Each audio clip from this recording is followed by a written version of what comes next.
Hello everybody, welcome to another video. Today it is the 1st of July. Today we're looking at developments south of Novomykhailivka on the Luhansk Front and finally Vovchansk and the border between Sumy and Kursk Oblast respectively. Beginning just south of Novomykhailivka, this is an area where we're pretty familiar with the unit composition, with the Ukrainians trying to consolidate a line of defense running along this important road connecting Konstantinivka and Vuhledar, and of course using that frontline town to their advantage to try to block any sort of entrances.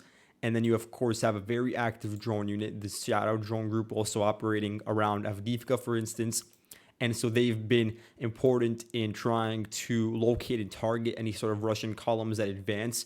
But a lot of them do end up filtering through, usually these more mobile, but sometimes also tanks that are able to reach the line of contact, push it forward a little bit, and then dismount an infantry squad within one of these tree lines here. And that means that now the Russians are only about 2 kilometers away from that particular road that we just continue mentioning, and they continue to undermine the southern flank of said town, Konstantinivka.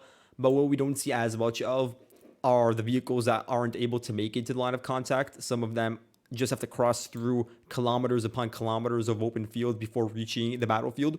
And during that time period, they are exposed to shorter range drones that locate them, fix artillery. And so a lot of those vehicles, they may be coming now from Novomykhailivka, which is serving as a forward base, or from generally this line of various villages that are under firm Russian control for going back months and months and years.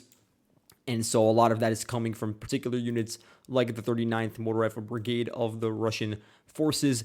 And here we just have some videos released by the Ukrainians showing how they're able to target some of these. And so this is from the 79th Brigade that we know is still partially here. They destroyed 7 Russian infantry fighting vehicles in close proximity as they were reaching this tree line. And this is a rather low-lying area where they're more exposed. And it included 1 BMP-3 that was abandoned and another 3 that were destroyed. And so you could see what the plan of the Russians was to continue advancing horizontally and then just push the line of contact further westwards. And so this is June 30th, recent, as the Russians are trying to capitalize on recent advances from the past week. There was also a video from the 72nd Brigade, which is also partially operating here. They have a large artillery component which was involved in defending Vuhledar, targeting, like Pavlivka and Mikhailska. And so they also operated around these open fields in coordination with the drone units, and they targeted various MTLBs in a similar location to the 79th Brigade video around here. So they targeted various larger tanks, mostly without the turtle tank sort of protection on all sides on the flanks, but usually having cope cages at the very least. And then a lot of MTLBs, as I said before. But interestingly, a lot of the Russian soldiers that were advancing in conjunction with those vehicles, they were doing it mounted on motorcycles. And so it is just a means by which the Russians are trying to swiftly move a small contingent across these fields without being stopped. But in a lot of cases, for instance, in the 72nd Brigade photos, you could see that something amounting to 24 motorcycles were actually abandoned, or either the actual inhabitants of the motorcycle were struck directly. And so it really is more risky when you're doing such a thing, because there is absolutely no protection with those motorcycles. If there is an accurate hit or some sort of landmine, then absorbing that damage is, of course, lethal. And in the same compilation from the 79th Brigade, we actually saw the Ukrainians utilizing what I believe are aerial bombs, that maybe the GBU-39s, for instance, which we're seeing integrated slightly more as some of the Ukrainian Soviet aircraft. They're being fixed with some of these American or French guided missiles that could be dropped from them now following modifications. And the 2 areas where I've seen it most are around Novomykhailivka and then also on the northern border around Vovchansk. And so it's probably an experimental ground, but in terms of the extent, it's so little that it doesn't have enough of an effect on the Russian positions near the front line fighting. Today, we received continued information in relation to the region east of the Zherbets River. We're seeing heightened fighting in the Serebryansky forest as the Ukrainians try to regain control over the entirety of this perimeter that sort of forms a 90-degree angle, defending most of the forested region. And that's a means of just creating a large buffer zone to prevent the Russians from fully pushing them out of this river bridgehead. And this is, as I said before, being carried out by Azov for the most part, the National Guard units. And I actually have an important segment that I'm going to talk about at the end of this video in relation to the commander of this particular unit.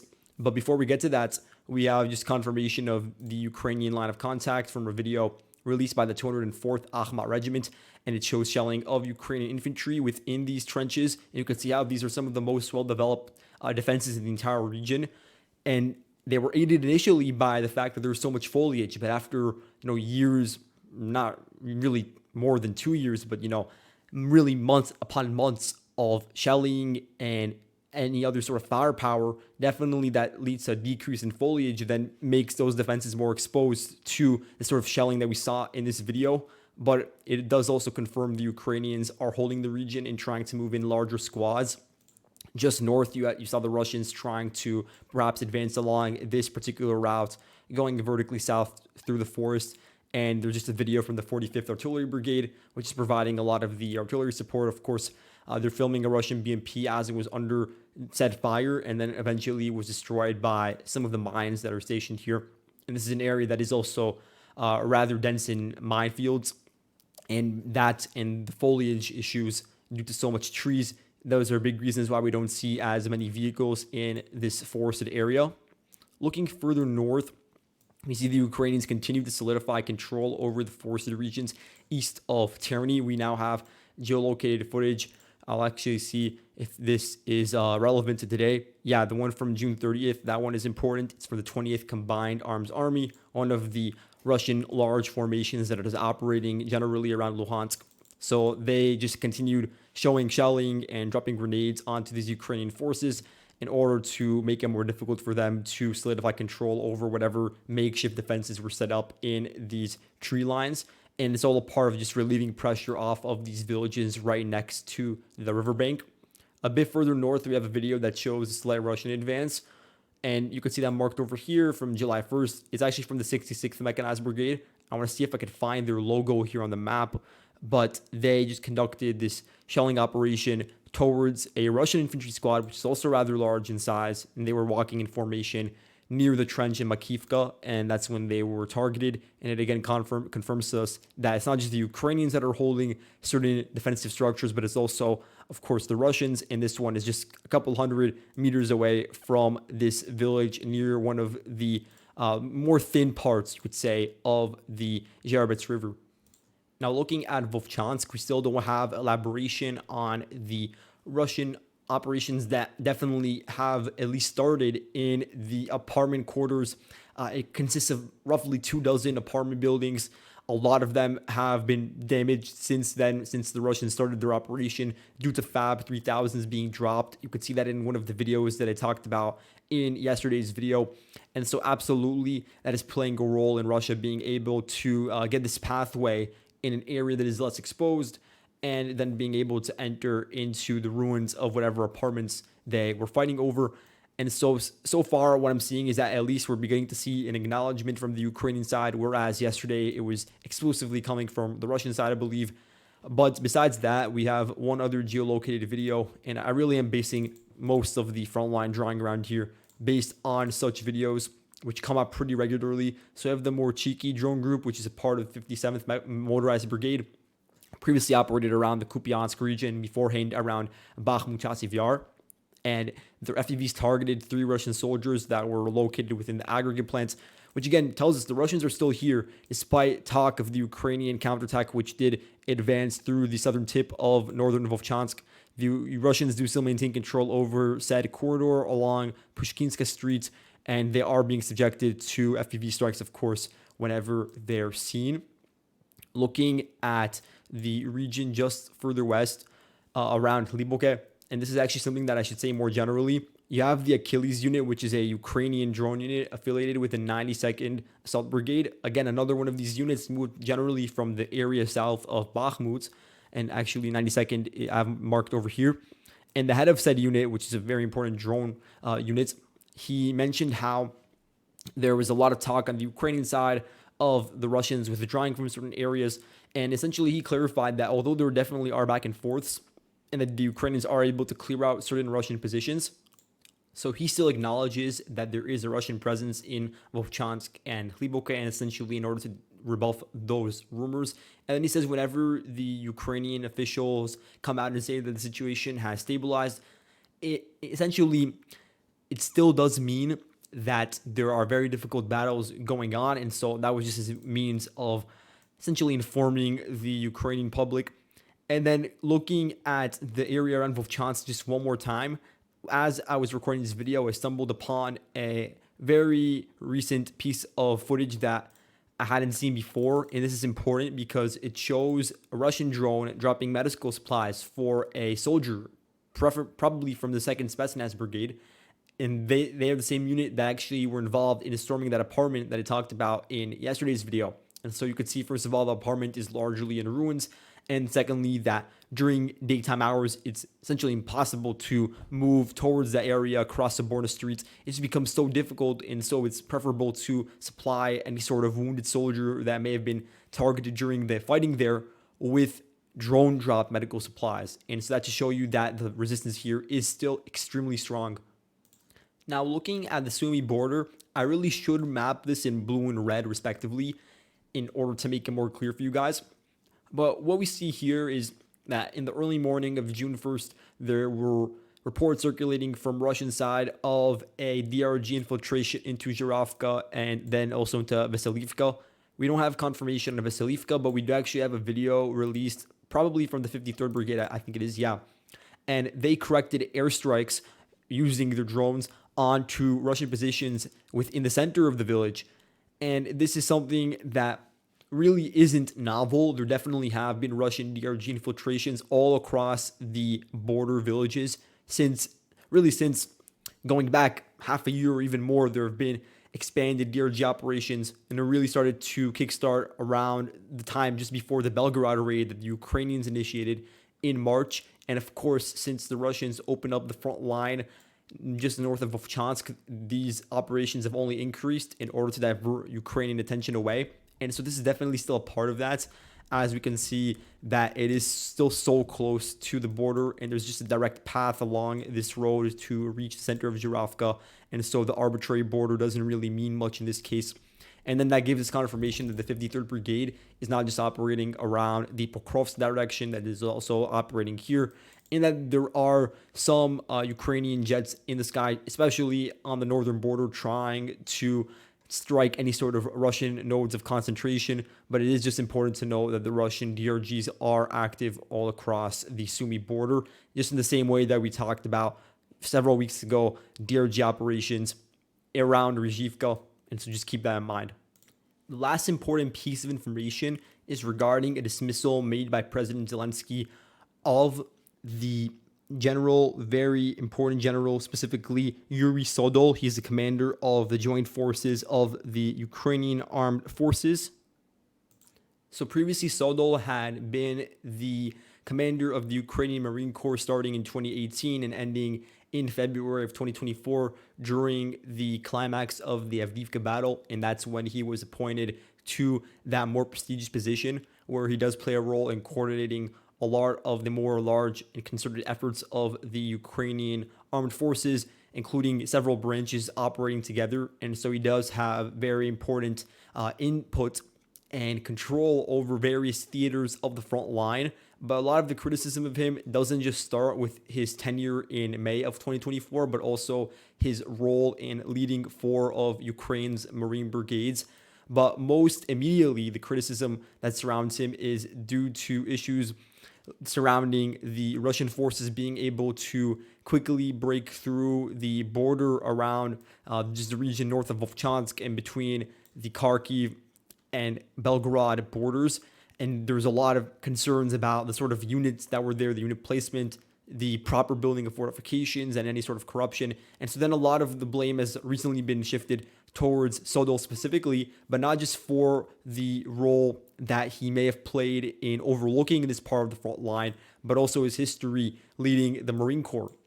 we can go back to so many incidents of the Marine Corps being utilized in ways that just yielded so many casualties. And these are 4 units that are really well trained in some ways, and they, get better equipment. Their soldiers are usually of a higher caliber than most of the Ukrainian brigades that we talk about, and they were just used in certain ways that yielded higher casualties.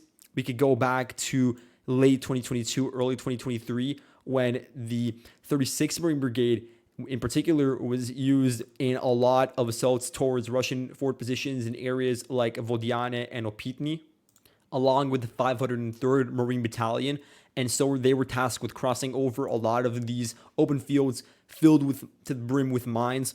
And a lot of those ended up in futile and really did lead to a lot of dead and wounded.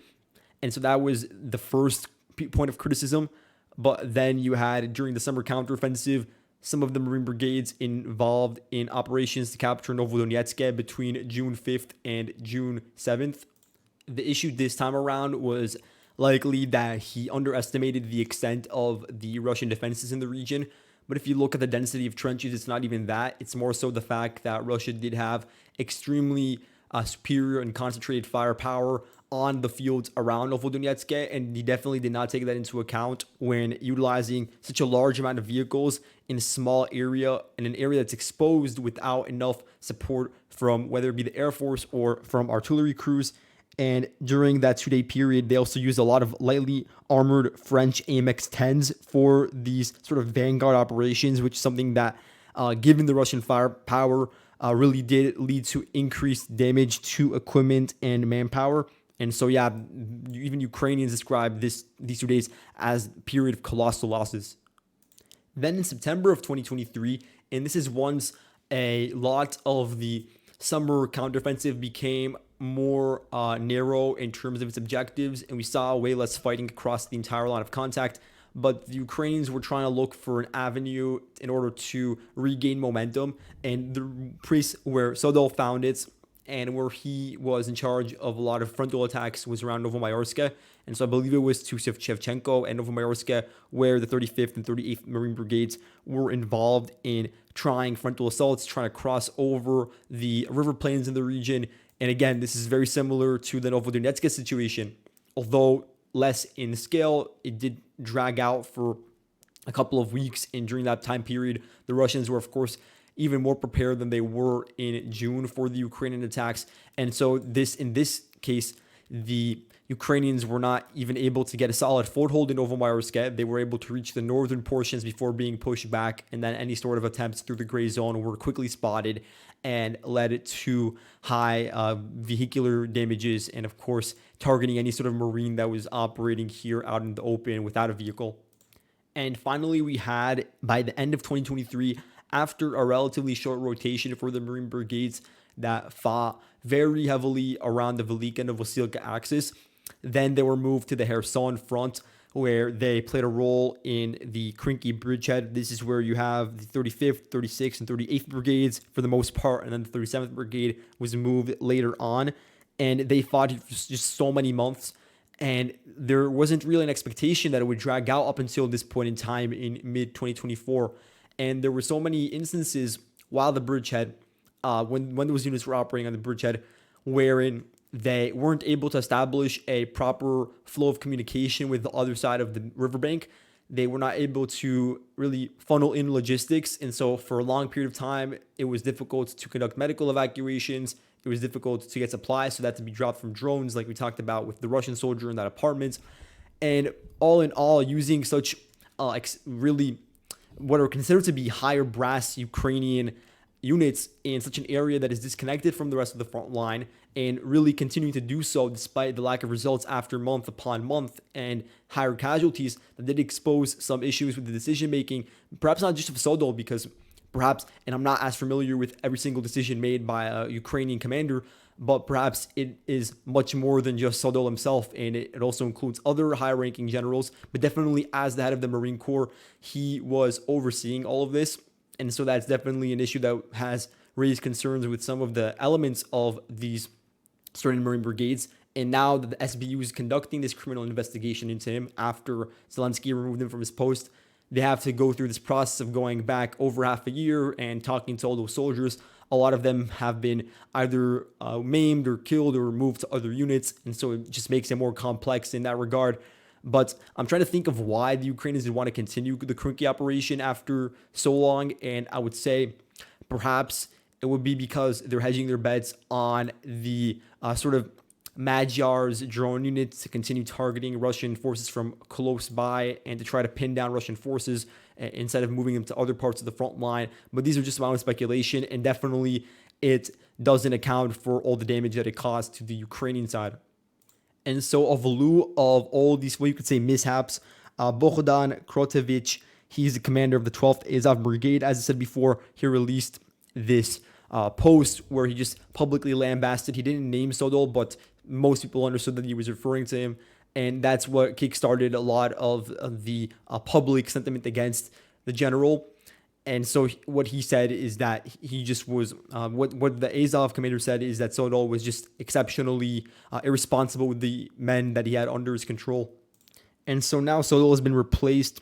Zelensky appointed a new commander of the joint forces of the armed forces, specifically Andriy Khatov. He's a brigadier general, and he served as deputy commander of Operational Command South, which prior to the war, it encompassed an area including Kherson and then going a bit further westwards. And he previously served as a commander, I think, of the 36th Marine Brigade, and so he also has some sort of experience from that same background. Generally, Khatov is considered to be a more sort of modern commander, and there really aren't elaborations on what specifically this means, but the way that the Ukrainian inner circle is saying is that he's less Soviet-minded and moving towards the style of a NATO army. I like to see what that really means, what the implications are, but that's what they're saying. And so that's all that for today. Thank you guys so much for watching, and I'll see you guys in the next video. Goodbye.